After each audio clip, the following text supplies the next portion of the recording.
I was just saying I'd like to hear from everyone about, whatever part of this struck you as most important. I think this book is going to be very consequential. I think it's one of those that comes along rarely where someone is not, I don't know how to put this, they're not using hyperbole to get attention. They're just sort of stating facts the way it seems to me, and allowing people to think of things in a different way. Steve, why don't I begin with you? Is there a particular portion of the text that you found interesting? If someone were to ask you about the book, what's one of the first things that would come to mind for you? I think the way she describes the pillars of the caste system, how so much has been baked in our history. It was set up through early colonial days, through the Civil War and Jim Crow period. I mean, it's just all the way through our history. There have been systems put in place to keep the caste system going.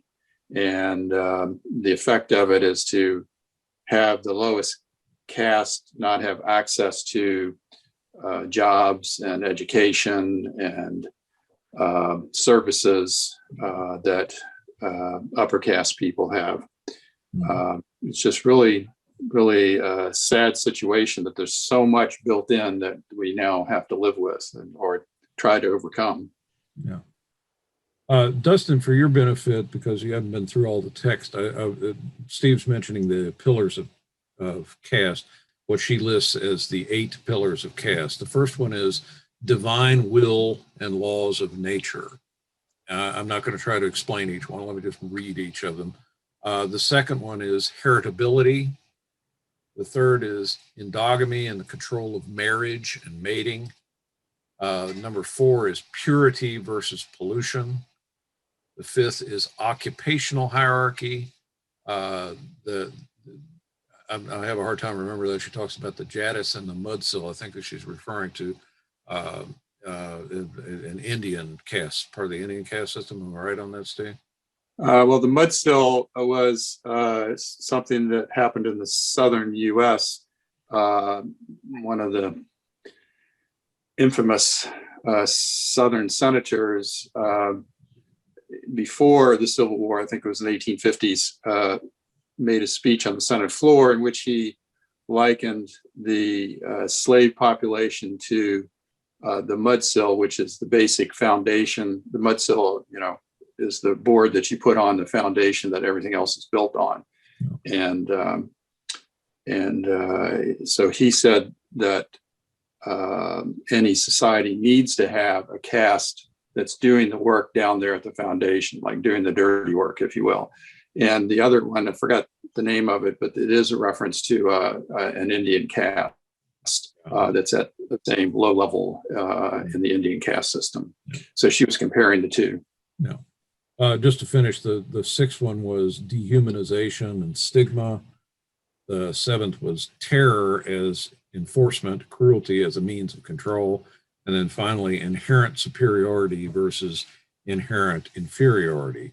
And I think it's interesting that she laid them out in a way that would articulate some very specific things about caste, and not simply, one of the issues that I have with people talking about racism now is it's really ill-defined exactly what they mean. So I think it is nice to articulate that. So that's the 8 pillars of caste. Paul, how about you? Is there a section that kind of jumped out to you that you identify with? I found very interesting that it's very academic, and that she laid down those 8 pillars and then came out and talked about, which I assume she thought was more important. Once she's put it out there, she needs to go out and talk about it. And that talking about it was what to do about it by all of those steps along the way. And I didn't get a chance to get the whole mess up. It's like, yes, that's it. You got it right there. Well, you can't have, you think about how much trouble everybody got into when you even thought about interracial marriage. You know, my God, oh my God, you know, the whole world's going to fall down. And you see that, and if you've read the book and then you start going through there, it's like that you can't help but have the lights going on as you go along. That's, I mean, and that's an academic at work. She's laid it out that way, I think. Well, obviously she did, but I think it was intended to allow someone who wasn't really as up to date about how to deal with that, go through it and say, okay, there's now what about this? Now what about this? What about this? And I mean, I think that for me was like, okay, that's the thing that matters. What are we going to do about it? We know what the problem is pretty clearly, but what do you do about it? You know, I don't have an answer for that one. Yeah. Even though she does, she has some of an answer, but I don't know about the whole answer. I can ask a follow up. When you say we know what the problem is, were you specifically talking about marriage, or were you talking about something greater? Did I miss something? Well, marriage, and if the problem is marriage, what is that problem? Well, it is a violation of the basic norms of the society to mix whites and blacks, because that's the thing that really, from their point of view, you got to control that. That's one of the things you must control, is people having children. Who gets to decide who gets to have kids? And the purity thing is, if it's mixed race, how much of a mix is it? And at what point do you say that mix is too much, so you are in the lower caste? Take the Nazi Germany approach with the Jewish blood, and actually many American laws about racial mixture, so that they identified, you know, are you 1/4, 1/8, 1/16, 1/32? It all became legal definitions and used to discriminate. And you know, it was interesting because, of course, that it was much worse. Much people in southern Louisiana applied those rules much more stringently than the rest of us. They, you know, different eights and all the names, mulattoes and so on, that we would apply to people. But it, you know, so they just basically, obviously, somewhere along the way decided, well, we have room for more. We can really make sure we don't leave anybody out and make sure they don't have any babies. So we keep them from getting married. But in Louisiana, of all places, they didn't do that. And actually, it was more New Orleans where they did that. You know, you had a lot of mulattoes and people of various colors, and that's where they would go to get married, because they had been working there and making money for people and living with people and having children for a long time before the Civil War. And so, yeah, that hung on in that whole thread. And of course, obviously, somewhere along the way, which you don't want anything. If you have any ancestry that is black, you are black, period. And that's what it got. Yeah. I think it's important to view the development of the caste system in America within the context of what it was before. I mean, this is not a new phenomenon. The caste system has always been with us, and you can see this in the, I would apply it to, you know, the royals throughout, you know, even still in England today, but throughout the 19th century, particularly, that the empire is based on a royal superiority. And so developing a caste system in America where we were founded on rejecting the idea of royalty. So we invented something a little, you know, people don't necessarily inherit the throne, but they do inherit the wealth. And the notion of the separation of groups of human beings is played against a widespread, you know, organizational phenomenon that was going on at the time. Animals were being classified. Breeding was becoming a science. I was curious when I was doing some family history. I read about one fellow who, I'm not sure if he's in our direct family chain or not, but his last name was Price. He moved to Lexington, and he was one of the first people to breed horses and cattle there. And I'm quite sure if you were breeding horses and cattle and you owned slaves, that you were breeding slaves as well. And so the notion of who gets to marry who interacts with whom, is really no different from which horse you put in the field with the other horse. It was very, I don't mean to sound crass about it, but I think it's important to remember the mindset of people who were doing this kind of classification and breeding. That's where this came from. It wasn't invented by Jim Crow. It was in that period. It has a history as long as mankind. Dustin, I don't know if we answered your question. You know, the issues she's covering are pretty widespread. I think she tries to look at this notion from all angles, and so marriage was one of those things, but it expands far beyond that. Now, I know in the modern context, and I hear this more on the right, is whoever can enable young people to have children and start a family and get a house, like an economic, really. Whoever can do that wins.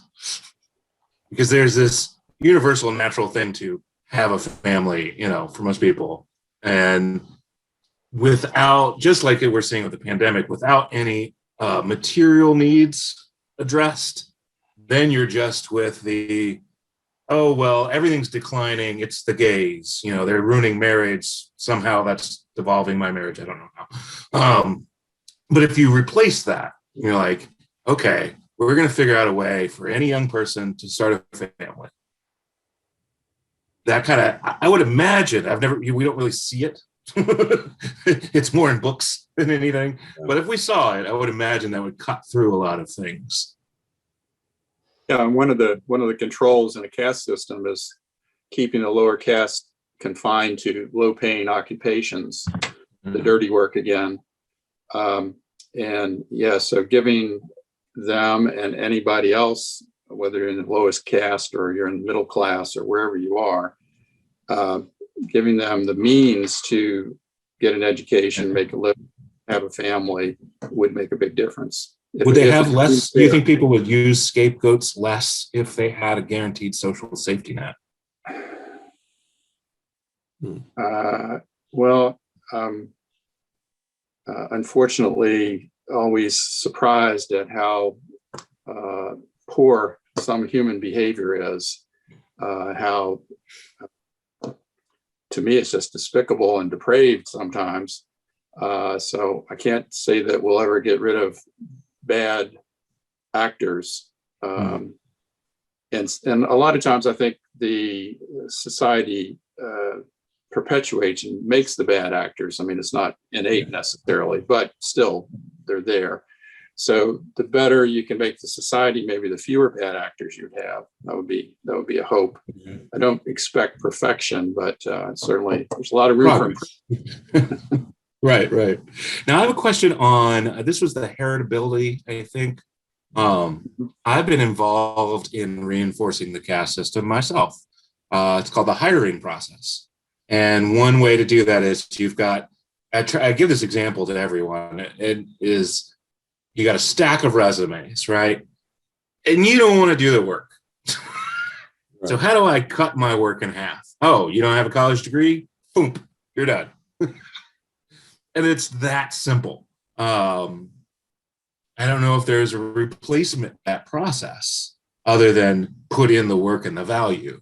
You know, we haven't come up with, like, I guess everyone can have a portfolio and I really spend an inordinate amount of time. I mean, I guess if we change the way we thought about the hiring process as an investment, you know, you spend as much time hiring somebody as you would deciding on which house to buy, because you're going to hopefully be with them forever.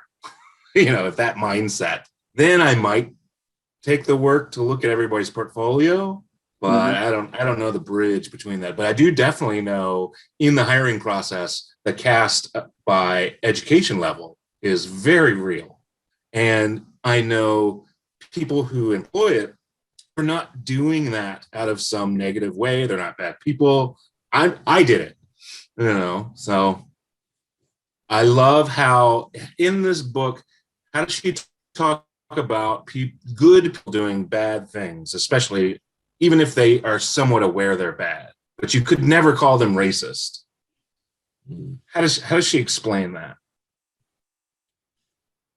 Well, she talks about the banality that something becomes so common that, you know, everybody does it. It's not an exceptional thing. So you're really not making a choice. You're just kind of going with the flow. You know, people are prone to that kind of behavior. If everybody is doing it, you know, if everybody is making fun of the kid in class, very few people want to say, well, I'm going to take up for him and defend him. No, you just sort of, you go with it, or you ignore it, or whatever. I don't know if I'm addressing what you're talking about or not, but I think she talks about the banality of it. She talked about in Nazi Germany, how the surprise was that, you know, the Nazis were, and the Germans were not particularly evil people. They were ordinary people. And that's what makes it so insidious, is this was ordinary people, you know, allowing this and sometimes making this happen. The persecution I referred to. I think part of the question for me always is, it comes back to the fact that there was actually a large expense involved in having a slave holding society. You know, slaves were not all, you know, were not all a plus in the economic model for the white people. They had to have police forces to keep them in place. They had to attend to them when they had, you know, other things that they did, and what they had to be seen, they had to track all of the actions of the black people in order to ensure that they made enough money. I mean, it was kind of interesting if you really stop and think about it. There's a whole lot of effort involved in having somebody be a slave, and so you have that. The slaves are all busy, stuck trying to get whatever it is that the master wants. The master, in the meantime, is trying not to let them run away or whatever else that he has to do. He spends a good amount of his time thinking about, how do I deal with this? And I think looking ahead, I'm curious as to see how this society, our society, does that by running the educational system. And you becomes, oh, you got to spend all this time and effort getting a degree before you can go and get a real job and make some actual money. So we continue to press down on our ordinary citizens in order to keep them from getting out of control. And after all, when you have a slave society, the most number one item on the list is a slave control. You better keep those folks under your thumb all the time, or you're going to be in seriously bad trouble. Yeah, I find it interesting that in the evolution of slavery, initially, I can't tell you the time frame here, but it was in the 18th century. The indentured servant was oftentimes, in some areas of the country, more common than the slave. A slave was more expensive, and an indentured servant, you pay their freight, get them over here, and then you make essentially what eventually evolved into a sharecropper. You know, it was someone who's selling their labor. Well, the problem with the indentured servants was when they left one place and went to another, you didn't have an easy way to identify them. Once they had assimilated and they were speaking English, and their skin was not the color that was a warning flag to people, they could blend in with the population. So that's why indentured servitude faded away pretty quickly in lieu of slavery. So I think that reinforces this notion that it's not about race, it's about that dominant caste exercising its power over the lower caste. And I worry about our development now, because I think everyone's focused on the racial part of it, and are not, you know, we're not successful. Racism, you know, if you ask practically anyone, they say, are you in favor of racism? Everybody's going to tell you no. But if you ask them, are you in favor of a caste system? They say, what's that? They don't they don't understand that we have this kind of system that does the kinds of things you were talking about, Dustin, with requiring. Say with redistributing wealth. When people hear that, they think you're going to take my stuff, not give me Right. more than I'd be able to produce myself. Right. Right. And yeah. Yeah. And that the amount of wealth is always, some sort of mystery. One argument that was made about this years ago was they said, well, if you look at poor people today, the people on the lowest rung of society, aren't they a whole lot better off than the lowest rung of society was 100 years ago? I mean, they're not dying of cholera. They're not, destitute. How can they be poor? They've got a TV set and they've got a place to live. That's not poor anymore. So the standard of poverty has changed, but we still have an underclass. So if I lived where I live now 100 years ago, I might have been in a much higher rung just because of the change in our society. So it's not your question, Dustin, about if everybody was given a living wage and their basic needs taken care of, would we end this notion? I don't think we would. That it's going to be, my Maserati is shinier than yours, whatever it might be. I've got to do something to put you in a lower level than me. That's the nature of the thing we're going for here. And with, again, my concern now is as people promote things like Black Lives Matter, they're using the horrors of racial discrimination to attack what they perceive as racism, but they're not attacking the caste. If you're LeBron James, you're concerned about racial discrimination, but you're not unhappy with the money you have. You're still in a privileged situation, even though, some people may continue to dislike you. You're still, it's not impossible for a person of color to rise to the upper levels of the dominant caste. The term wage slavery, which pillar would that fall under? Wage slavery. And I'm going to follow up with, do you all think you're wage slaves? Because I think you are, and I am. Well, with the exception of home buying. I don't know whether that's under inherent superiority.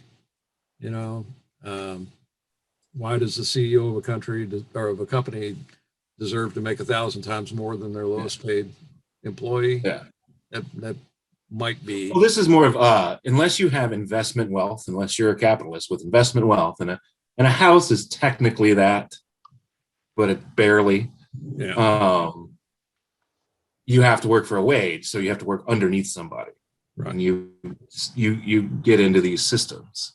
So I was wondering what she was talking about. That like, if we could get rid of the wages, in that fantastical environment, it's a different conversation. But I think she was talking about occupations that historically have prohibited the lowest caste people, African Americans, Asians, Indians, from getting. I mean, there are unions that wouldn't let you apply to be a union member if you weren't what they thought were white. And I think she used an example of where a Black person is able to get advanced education. She used the example of somebody who became an architect, and he knew his professions, he could do it, but he had to learn how to read blueprints upside down because he realized his customers were uncomfortable with him sitting on the same side of the table as he was. And so that was his customers, continuing the caste system, that you aren't on the same level as I am, even though he had an advanced degree. So the education, it's a good thing, and it is a path to better income, but it doesn't necessarily take you out of the caste system. Yeah, it's interesting. I don't know if this directly relates or not, but there's kind of a humorous story in a way. When I first started working with computers, the people that I worked with were not the people at the top of the organization. I was working with the secretaries and the clerks, and oftentimes the guys on the top refused to have a computer because that was clerical work. They wouldn't demean themselves to do that. Well, that's changed now in a dramatic way. But it was one of those examples of what you do kind of determining your position in the rank. It's like the difference between white collar and blue collar. And one of the things we struggle with now, the so-called blue collar jobs are a hell of a lot more secure and oftentimes a lot better paying than the wage slaves in the white collar businesses, Dustin. So I don't know if you have personal experiences like that where you found you were being put upon. I felt that way when I went to Keeneland. I went to Keeneland, and if you haven't been to Keeneland, it's the epitome of the caste system. You're either in the clubhouse or you're not. You're either part of the in group or you're not. But Paul, I want to get back to what you were talking about before. What do we do? And I think toward the end of the book, she's talking about how we can escape this. And as I said, my strategy for dealing with part of it is to focus on caste rather than race. I think the focus on race it's misplaced. There is no solution to solving a problem about something that's not real. How do you solve the problem of race? Well, quit believing it. That's the first thing you do. But that doesn't address the notion of caste. How do you change the system? How do you get people to understand that you don't require someone on a lower level than you? And any well idea? put. Yeah. Question I have is one. Seems to me anyway that coming to the spot where you understand as somebody who's working in the slave culture that it is not 100% arbitrary. You think about the very first, when the first slaves started coming from Jamaica into the southern part of the United States, they were mixed, black and white, and they had the indentured servants of various kinds, and then they had the black people. And what they discovered was that there was a limit to how far north you could go when someone who is from Africa, because you had the mosquito problem. So you get malaria after a certain point, and the white people were able to work with far worse malaria problems because they weren't as susceptible to it. Or the blacks were, excuse me, I got it backwards. African Americans were more used to having been in a situation where you had a lot of malaria, and so they could keep on working while the white guys were either allowed out sick or dead, one or the other. And so that was a selection process it became as a consequence of the money going back. So they were like, well, we should buy more slaves rather than black slaves rather than white slaves. Now I don't think that was everything, but I think that was kind of one of the things it had to look at it, that the effects of the environment that they're in also has a consequence. So, how do you, but I keep coming back to this, how do you change people's minds? How do you cause this to not be going on? What can you do? I don't know. I don't like people say don't use words anymore. We can stop using words. And I think we're beginning to do that. What else? Mm-hmm. I like slower environmental changes because, as you were saying, I think other people said if we don't make decisions based on ideology or morality, we don't do that. We don't think about a lot of things, and we're supposed to not think about a lot of things. If we thought about everything, our brains would explode and we'd die as a species, right? So we have to turn things off, and we have to think simply, and we think about our needs. And so from that way, you can be a good person and doing bad things or whatever, but you change the environment. And I always liked the idea of, and I was hoping the pandemic would do this. I have my doubts, of doing more cooperative work. We're like, I got cut off from my business and my lifestyle, and I realized it was crappy. Okay, now let's do more potluck dinners. We'll save money on this, that kind of thing. I don't want to go out to restaurants, but I'll go to somebody's house for a meal.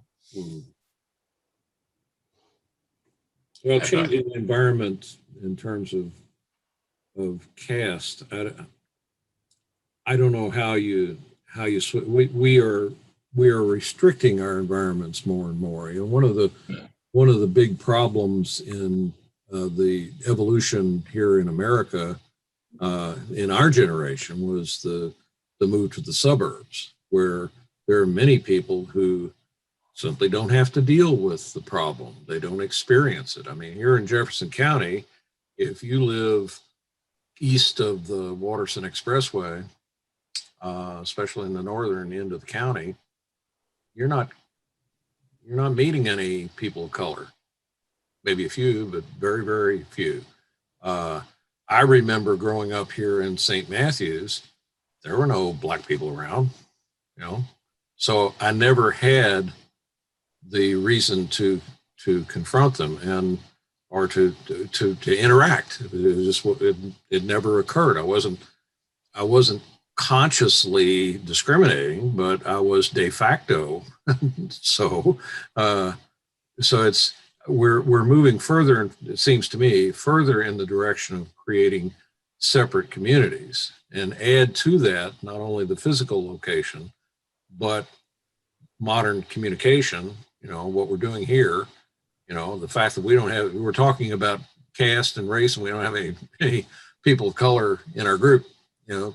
It's not because I wouldn't like to, it's because when I stopped working, I quit having contact with most of the people of color I knew. I don't know if that impacts all the rest of you or not. It's not that I'm unwilling. In fact, I'm more than willing. But the notion of integration seems to have faded. We want equality, but we don't want integration. Neither, on neither side really wants integration. That was the call. That was the clarion call back in the 60s, that we want to integrate our communities. We want everybody living together. Well, everything else moved against that. Everything else was diametrically opposed to that. The way we developed our communities, our housing, our roads, and everything contributed to separating us. So it's not as easy. If you had a black family next door, it would be easy to make inroads into the issues. If you had a chance to talk to people more often, it would be easier. Do you experience that same phenomenon, Steve? Is that I don't know if I'm just caught up in it myself, but no, it's pretty marked to me because I lived and worked in integrated communities, and my experience in Washington, D.C., in a neighborhood that was about 1/3 Hispanic, 1/3 African American, 1/3 white, with a mixture of other nationalities in it, that at the time I didn't see here in Louisville. I think Louisville's gotten a little more international, but Washington, D.C. was very international. And then in the federal government, I kind of lost track of how many of my supervisors were African American or some other non-white race, and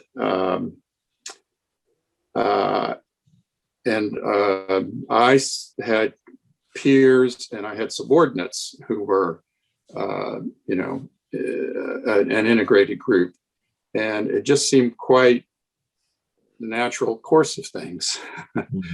We worked together, we dealt with issues, we knew each other's families, we socialized together, and work socializing, holiday parties and et cetera, and sometimes at each other's houses. So it just seemed pretty natural. And retiring, I did lose track and lose touch with a lot of people. And it came down to more to my immediate family, immediate neighbors, longtime friends. And, I kind of miss the integration. Yeah. Oh, your experience in that way? I don't know if things have changed in terms of the interactions you have with people either in other races or castes. Is that changing for you? Well, things have basically been the way it is now for 20 some odd years since I work out of my house. I don't really have to go very much. The places I was doing when I was running around once a month delivering newspapers when I didn't have somebody else to do it. And, but in that musicians community, there's black folks all the time. I mean, they're black and white, and so that's one of the things that the white folks always let the black people do, is sing and dance, right? You learn how to do it, and you got to be good at it. And if you're really good at it, you could actually make a decent living. We're all now on TV watching, about Louis Armstrong coming to town. It's this kind of thing. And the fact that we don't think about the fact that was this poor man from Chicago who I think it was Chicago, and he managed to keep himself alive all that time, even though it wasn't the best position in the world. Now, so the changes, back to what Michael, what you were asking, there are no more changes here now than I thought there was when I first moved in here. So, particularly not where I live. I mean, it's like, nope, don't see anybody but white folks here. And the black folks are only driving the lawnmowers or cleaning out the house. That's it. And that's, you see somebody black walking down the street, it's unusual, very unusual. You go, okay, yeah, that's a gardener, that's a land, that's so-and-so's maid, all that kind of thing. Even though the old gentleman, the African American who works for the man who lives across the street, every year cooks up smoked turkey and brings us one. Just because that's George, and I'm always, for me, that always is like mind blowing, what the heck, I mean, but like I say, he'd been working for that man for a very long time, and also knows Beth, and I mean, he knows everybody around here, and people know who he is, but it's unusual, very unusual. Most of the time, nobody of that color. More likely to see somebody who's Asian of some sort. African American. Dustin, you're in a different environment in Chicago, and I'm curious. You have not had to move around town as much as you once did. You're not on the L or on the buses or things like you used to be. Oh, right. Is anything? Are you experiencing change in your? Nothing that it's a little more even keeled. You're running into more different types of people on your day-to-day basis, even walking to the store. I mean, there's still a thing that stands out of, like, I'll be un-PC, there's a ghetto look that I think anyone in the neighborhood still kind of, if you can identify an angry, poor, young black man, your people's hackles go up, and we're trained to do that. And there is a part of that culture, it is more potentially violent in the ghetto than it is on my street. And so you do have to kind of project and kind of these things. So there's a lot of that. So over time and experience, someone who looks like a gangster, if you actually talk to them, it's just a look. Some of them just want to be angry, and you can usually tell, I think, just in general, if someone just wants to be violent, white or black, young or old. That's usually just it. There's a little twinge of that. We don't see a lot of gangbangers walking down the street, but we see everything else. Right. So, I've been fortunate. My history has brought me to a lot of different, so maybe I'm experiencing differently because I've hung around rich people, poor people, abject poor people, all the different races and religions, and we're usually going out in a very connective way. Like, I'm not just, hey, slumming it. I'm volunteering in building something, right? So that's really neat. But my personal circle, they all look and sound like me and make the same kind of money that I do. I'll wrap up on the the thing where I do see more of this is with, in my personal life, is with women, and understanding like the Me Too movement and understanding all that stuff. I'll try to be short. Mainly came from, I have a family of very strong women. All my friends are strong women, and I've worked for majority women and strong women. So, I'm sure I picked up some things, but the thing I picked up was less of a mystery about it, right? Like it was just more accessible, If I lived down in the ghetto, I'm sure I would have a different thing. I'm not sure where I was going with that, but in the city, unless you look like you're gunning for violence, and unless you look poor, like poor, like homeless poor, yeah, you're fine. Yeah, we will rush the homeless out, but everybody else as well. That's one phenomenon I struggle with is if someone is threatening to you and they happen to be African American,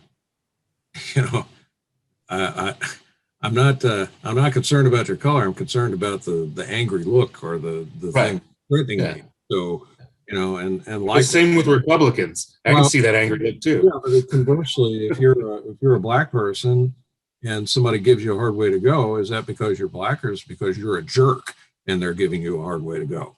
There is proportionately equal number of jerks among various ethnic groups. Right. Sure. But that's why, as I said, the focus for Black Lives Matter. I don't.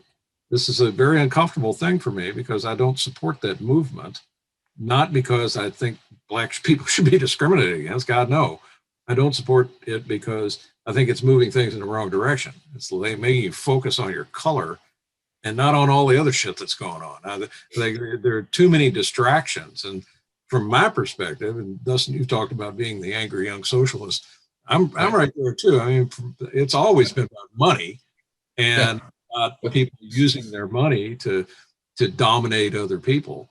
And so color's a convenient way to do it. They'll do it on your clothing, on your, whatever they got, they'll use it against you. Well, we as humans will go the easiest route. Sure. And we will always try to feel more superior. But if you just take wage out of the equation, take money out of the equation, it's just harder to do it. You'll still find a way to shit on somebody. Just don't make it easy. Right. So the question that I have for everybody here in this group is what do you do in terms of how to move the ideas forward? When you were in school, you'd have put together a program in school and you would teach people, here's this, and this is what happened, give them the history, and you do the whole 9 yards. We're out of that loop. I'm out of that loop. Steve's out. Michael's out of that loop. I don't know about Stephen, but you're not teaching people things. And I don't see how you can do anything at all unless you teach people to start with.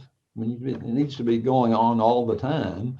And there needs to be some agreed upon vocabulary and some understanding that you're spreading out. Otherwise, you're just doing it until you die, and then nobody else does it again. So, this has been the whole problem for me is how do you keep that going on? How does it pay off for people? Got an answer. We got to get rid of it. I'd like to get rid of the caste system, or at least reduce it as much as possible. I see that at work in the Koch brothers and their business. That started exactly that in South Carolina. So we spend the most time, here we are spending lots of time talking about how to do it, but we don't have an agreed upon curriculum, if you will. Mm. That old ugly word, Yeah. So I've got a response, but you guys go first. Don't hold back, Dustin. I didn't raise you to hold back. What do you want? Well, it was interesting. And Steve, you want a chance before I start rattling off here? Go ahead. Oh, you kind of broke up. Right. Oh yeah, I was about to go on a little soapbox here for a second. I love what you said of teaching and a curriculum in it, but it has to happen all the time.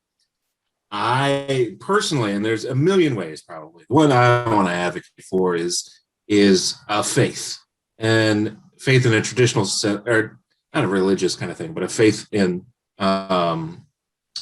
that things are changing into a positive direction. I'll get there in a second, but it's that general faith and the seedling of an ideology. So as you're confronted with things and people hear and see you do things, you affect it just slightly. And it makes it a little bit more acceptable to talk about things, you know, and it's just that little micro transaction over your life and everyone, you know, and it just slowly builds, and you'll never see you won't see an immediate result, you know, it's that thing. That's why you have to have faith. But I bring it up because the older models are in fact failing, in my point of view. And we are in fact changing. We might have the sense that we're devolving or nothing's changing over the last 20. No, they are. It's like the suburb model is failing. It might be morphing into a new suburb model, but the old one is failing. People can't afford to do it. They don't want to do it. The old get a job for 40 years and have a pension and retire with a white picket fence and the wife, that's failing. That's not how the future is going to be. Being your work friends, you know, it's failed. Well, it'll probably come back. It's temporarily failing. You know, we're like, I don't want to do this work. I want to concentrate on my actual friends, not my work friends. You know, and the whole individual wealth thing of with concentrating wealth. Like, I don't have the same ways to build wealth you get, so I have to do it somewhere else. There is an very un-PC phrase of live like an immigrant. And that's what what my friends have to do. Is like, we have to pool our resources because this is it. This is our pinnacle. And if we want things better, we have to pool our stuff. So this faith that it is changing. And so you can get a little bit more positive response. And so other people see that, and that positivity is infectious, just like the negativity is. Now, we have to tamp down our ego because we can't expect change overnight. Again, faith. That's what I would throw. I try to do that quickly, but I think that's an optimistic outlook. I'm not using the word optimistic negatively. I think it's an outlook that sustains your faith. And while when you look at the history that, going back to the book CASTE, that Isabel Wilkerson carefully documents, there's a lot of despicable things that happen. The good things in history often go unwritten. So the good efforts that people make to make each other's lives better don't get headline news, but they're important. One of my experiences in being able to travel all across the country for work was seeing so many people who were just doing good work. They were just trying to help their neighbors. They had jobs where they're helping. I'm looking at like community health centers, nursing schools, organ donation. I'm looking at a lot of things where people are just making a difference in other people's lives, and that gives you some hope. And we should be optimistic, even though we're facing great obstacles, and there are large segments of the population we don't understand how they how they can do the things that they do, vote for the people that they vote for. But you know, got to keep trying. All to answer your question, I think Dustin's focus is on faith, and Stephen, you were talking about hope. I guess I'm with charity. That's things out. I was with a group last night. This is a discussion group that Marcia and I ran. We've been meeting for a decade or so, and all of the people in the group are older than I am. So it's a codger group. But at any rate, this is the first time we've met in person since the pandemic began.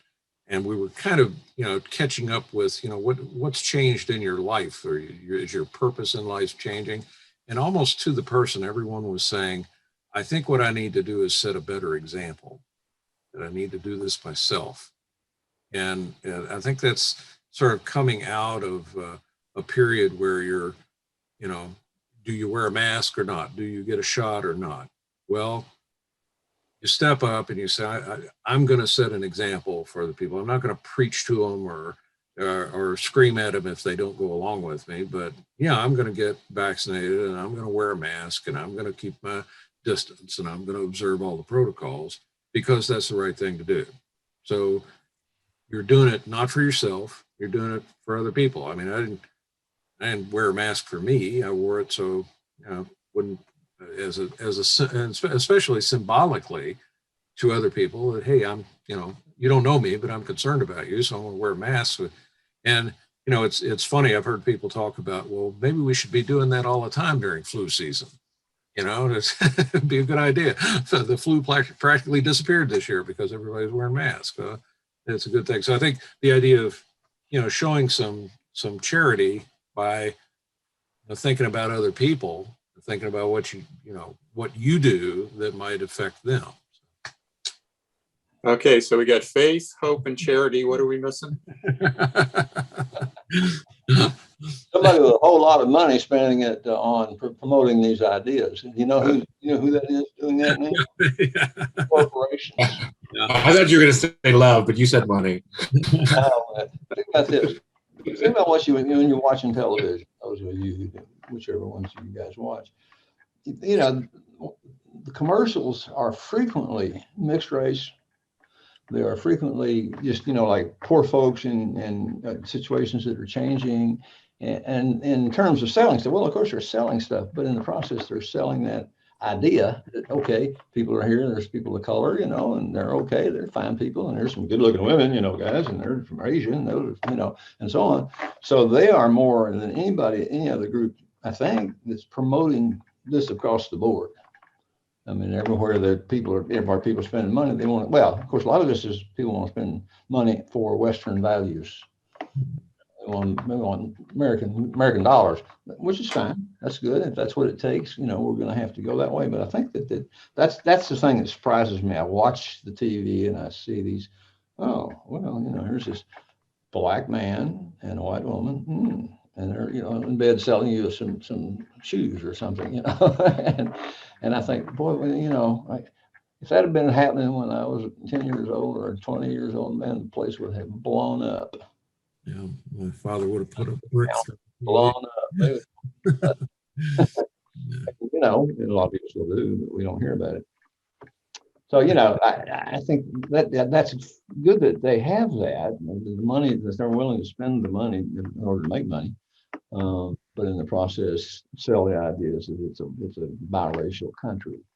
And now with the caste system is not under that assault yet, but we can get there in due time. You got to start somewhere in this, knowing. Yeah. Well, I think people need to be sold on the idea that moving in the direction of eliminating these artificial separations is going to be good for me. Having integrated neighborhoods is good for me. It makes my life better. It can't all be altruism. It's got to be, there has to be self-interest in it. So the companies you're talking about, they're putting on these commercials and these programs because it's good for them. It's good business. And, the Delta Airlines and other folks who are opposing voter restrictions, well, it's good for their business. They know where their business is. Not to say they don't have legitimate, good reasons otherwise, but that's what gets things moving. So. A lot of things will get moving, and there's a lot of people doing things for reasons that we would think is not very good. Nonetheless, it's occurring more and more. They're spreading that out there some. So I don't think that we have to agree that achievement. Not only does it have to be spread out there, but we have to all be good about it while we're doing it. Yeah. And no. Right, there's the three things you can do. You have control over. I think we've talked about this before. It's your thought, words, and deeds. That's what you have control of. And then there's everything else in the world that I have no connection to and no effect. And like really internalizing that. And on the influence side, I'm still getting to the point where I'm not converting anybody. I'm not good at it. It's not my goal. Well, I mean, if it was my goal, it was a silly goal because I shouldn't do that. It's the smaller microtransaction of I'm being whatever the positive version of me is, and that affects people. I love the example of, this was in New York City, some article I read or whatever, of there were 20,000 people decided to meditate one summer in New York City, and the crime rate went down noticeably, like measurably, nothing. And like they did it, it was a sign, it worked. And it made sense to me of, okay, I can come into this discussion here and be a real jerk. How would that affect you versus coming into this discussion and being very loving? There is a noticeable effect. So the influence part, we have to, as individuals, realize that's not our power. Our power is being the good example, but without the expectation that will change things. Yeah. It's just, you're just giving the garden its nutrients.